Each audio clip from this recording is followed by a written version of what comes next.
Welcome to Positive Path, a podcast ministry of Unity of San Antonio.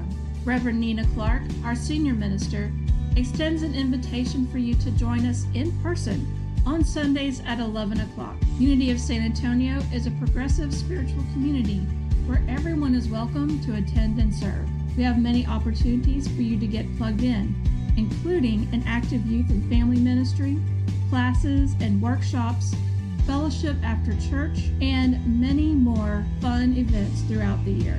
For more information, check out our website at unityofsa.org. Now, let's get into this week's message. When you do things from your soul, the river itself moves through you. Freshness and deep joy are signs of the current. And these few short words from Rumi really sum up what we've been talking about for the past 5 weeks. It's really all been about how to live from a knowing that we are immersed in and expressions of this universal substance, this cosmic stuff that is everywhere present. And because we are created in the image and likeness of this conscious creative energy, our thoughts, our closely held beliefs are creative. And our life experience is an outpicturing of these thoughts and beliefs. And as we accept this truth, we are able to influence our life experience. And the degree to which we can influence our life experience is directly related to our acceptance of and confidence in this truth. And as our confidence in this spiritual law strengthens, we are no longer helpless victims at the mercy of social currents. Butterworth assures us that our lives are not governed by that fickle finger of fate or a whimsical entity on a throne in the clouds. The quality of our lives is determined by the quality of our consciousness. Unity co-founder Myrtle Fillmore writes, "God is life, and we make that life into living. God is love, and we make divine love into loving. God is substance, and we take the substantial reality and bring it through into the manifest world." So how do we cultivate a consciousness that will yield a life that we desire to experience? Through the consistent practice of visualization, gratitude, centering our mind in truth, affirming spiritual law, minding our thinking, and releasing limiting beliefs and giving. I think that one of the most important sentences in the entire book for me is this: it depends on what we're thinking and feeling when we do what we do. It depends on what we're thinking and feeling when we do what we do. Our results depend on what we're thinking and feeling when we do what we do. When we use the tool of visualization, what we're thinking and feeling when we do it determines the result. If we're only thinking about getting money, getting stuff, getting health, then our consciousness is focused on outer results and is not backed by that power from within, that power of the flow. One of Phineas Quimby's students, and Quimby is as who we refer to as the father of New Thought teachings, one of his students used to say, "If your mind is in the matter, then that's what's the matter." Meaning, unless our minds are centered in truth, centered in the truth that we are made out of an infinite universal substance when we do what we do, we are not using spiritual principle. We are not in the flow. And as they say, results will vary. When we use the tool of visualization, we practice doing so from a consciousness of all sufficiency with as much faith and trust as we can muster. And with practice, over time, we gain that same level of certainty that we have when we flick on the light switch, that the light will come on. And we have that same level of certainty that what we place in universal mind will come to pass. We create from the inside out, and feeling plays a big role in our creation. So when you visualize, feel it. If you're in sales, see smiling customers happily signing sales contracts. How does that feel? Don't worry about the amount of money that the contract is for. The universe will take care of that. Just see happy, smiling, satisfied customers who will refer you because they are delighted with your service. And if you're an artist, imagine that free flow of creative ideas materializing on the canvas in front of you, and customers perhaps placing their hand over their hearts because your work moved them so much. And if you want to be a published author, see yourself autographing books during a tour so successful that you have hand cramps from writing notes to people. And notice, too, that when you visualize in this way, it also incorporates the spiritual law of giving that Butterworth says is so important.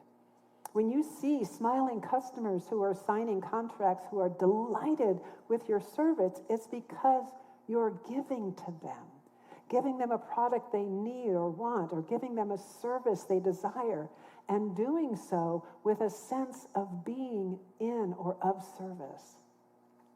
Same with the visualization of the artist or the author. Both of those visualizations include giving something to the world.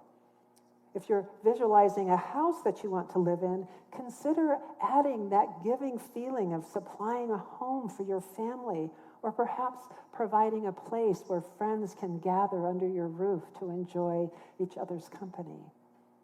If you're visualizing a new job, include what you might give to the company. What do you bring? And through the company, what you might give to the world, what kind of a difference you can make. When we do this, we infuse our visualization with the power of our feeling. How does it feel to have an abundance of love in our lives? How does it feel to be successful? How does it feel to be in the creative flow? And how does it feel to be of benefit to the world? When we do this, when we create, we radiate energy molecules that draw other like molecules to them. And with faith and trust, they begin to materialize in our world of experience. And when we have strong faith and confidence, I find that gratitude is just there. We're grateful because we know that what we're wanting to experience is going to show up because we know it's on the way. It's why Yeshua ben Joseph could simply give thanks. He held not one doubt that the outcome was done because he knew that the law always works. And he lived in a state of gratitude, knowing that he was immersed in limitless substance always. And he lived in a state of giving as well. His life was one of service. And as we practice, limiting beliefs that hinder this flow do reveal themselves. Perhaps a doubt surfaces, or thoughts about why your dream can't work, or thoughts of lack. And the reality is, these aren't real. These are fabrications of your mind. They can feel real because we've been giving them a lot of energy for a long time. But I assure you they are not. They might be a temporary fact, but they are not truth. And if you stay committed to cultivating a consciousness centered in the reality of ongoing and ever-present substance, you'll be amazed at how outer circumstances will rearrange themselves. And this brings us to the final 2 chapters of the book, in which we are invited into a profound shift in how we live. Last week, we talked about the power of the spiritual law of giving. And Joel Goldsmith wrote and told us, giving and receiving are one and the same when we understand God as source. Prosperity teaching is about flourishing financially as well as in health, love, and joy. And flourish was actually the original meaning of the word prosperous. We flourish when we are in the flow. And this flow is about both giving and receiving, or as David Owen-Ritz says in that Keys to the Kingdom class that we're teaching, giving and acceptance. We can only receive at the level at which we can accept, and what we can accept depends on how and what we give to life.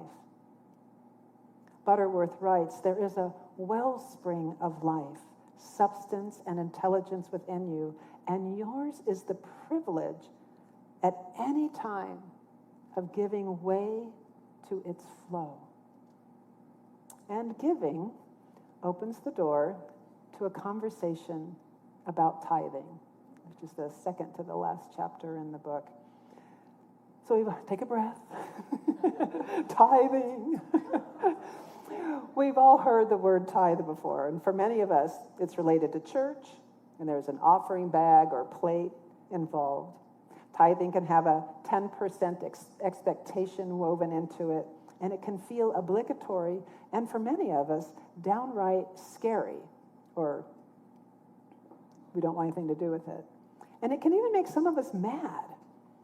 And for those of us in New Thought, tithing has been misrepresented as a spiritual law. Is that a surprise to you? We've kind of imbued it with magic.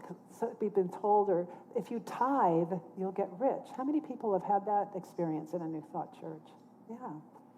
But Butterworth gives us a different lens. Butterworth reframes tithing not as a duty, but as an act of radical trust.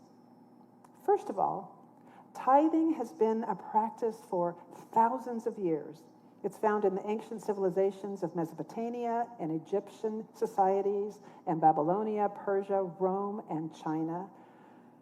Historically, tithing likely originated in theocracies as a form of taxation, and it was mandatory. And because a theocracy is a form of government in which priests rule in the name of God or a god, it wasn't much of a stretch before tithing became something you gave to God. Anyone heard of that?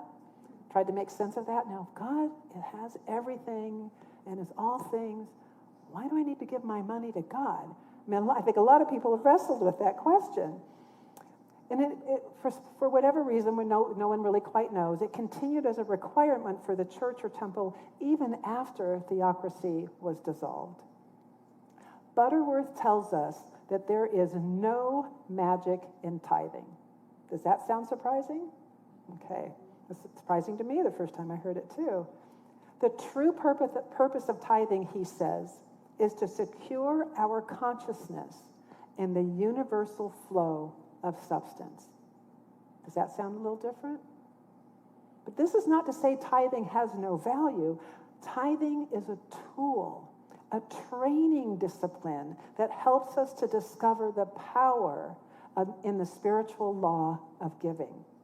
When we tithe, we have the opportunity to surrender to the divine flow. It's kind of not unlike learning to ride a bicycle with training wheels. The training wheels help us to discover our balance. And once discovered, we remove the training wheels and we are free to glide unimpeded down whatever path we've chosen. Tithing is training wheels for consciousness training, for entering into or increasing the flow that we experience or would like to experience. Tithing is an opportunity to say, I trust the source. I recognize the flow and I participate in a divine economy. In other words, tithing is not paying God. It's reminding ourselves that God is source and practicing it. And so the question isn't so much, how much should I give? How many people have lost sleep over that? Do I give on net? Do I give on gross? Do I give on the dime that I picked up on how many people have struggled with some of those questions? The deeper question is, how deeply do I trust the flow? The more we trust the flow, the more we naturally want to give, because then the act of giving opens the flow even more. Butterworth says that most of us have been trained to get something rather than to give. We look to life to deliver something to us, forgetting that we are already plugged into infinite source. But here's the thing. You're not a container. You are a conduit. You're not a lake meant to store. You are a river meant to flow. And as you let go, life pours through. He writes, we don't give to get. We give because we are in the flow of life, and giving keeps us in the flow. When we give of time, talent, treasure, or presence, we are not emptying ourselves when we do it in this way. We are expressing our divine nature. Done in this way, tithing is not magical thinking. It is principled living. And Butterworth's finale is to let us know the power of our own personal transformation. As we lean into the truth that we are always sustained by the ever-present full sufficiency of God, that ever-present substance, we influence the world around us. We've been conditioned to work from the outside in, but doing that is really just rearranging the furniture out there. Lasting change doesn't start with an out there structure. It starts with consciousness. As we lift our consciousness and refuse to be swayed by the limitations of the world around us, we lift the consciousness of those around us. This is the heart of his final chapter in Spiritual Economics, which he calls a new world order. It's not about an external plan. It's about a spiritual blueprint unfolding from the inside out. And we can participate in this emerging world by putting these practices into play in our lives, because spiritual economics is not just about improving my or your individual life. When we live in this way, we are a blessing to the world. We are in the flow, and the flow touches everyone. This is truth-based living. I love that. Truth-based living. And it starts when we say, I will no longer live in lack, even when the world is shouting scarcity. I will no longer participate in the drama of division, even when fear tries to sell me a story that we are separate from each other.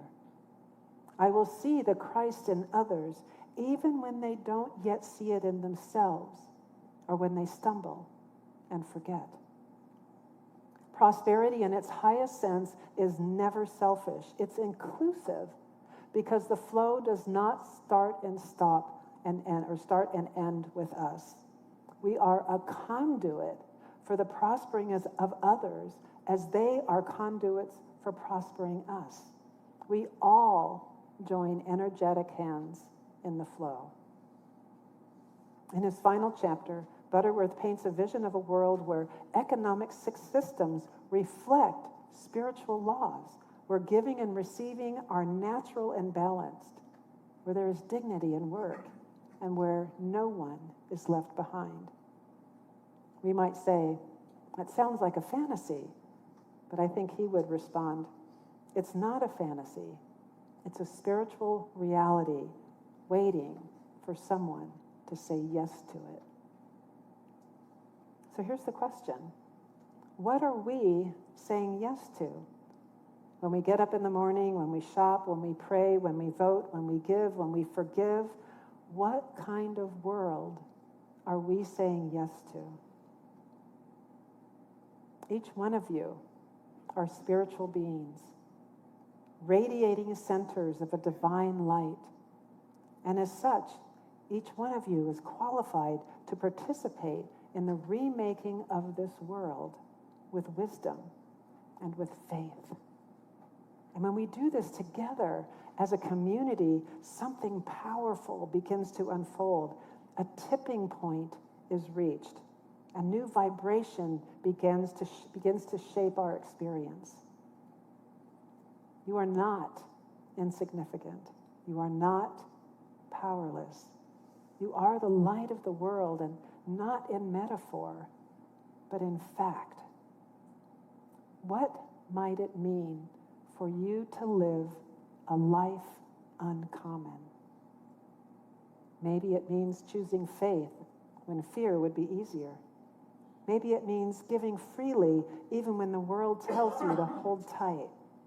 Maybe it means believing, really believing, that you are here to be a light. We are not here to fit in. We are here to wake up and to live from principle, becoming channels for a new world consciousness. You and I together, we are the ones that we've been waiting for.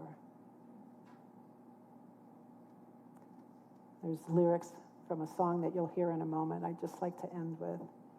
And it goes like this. Lend your voices only to sounds of freedom. No longer lend your strength to that which you wish to be free from.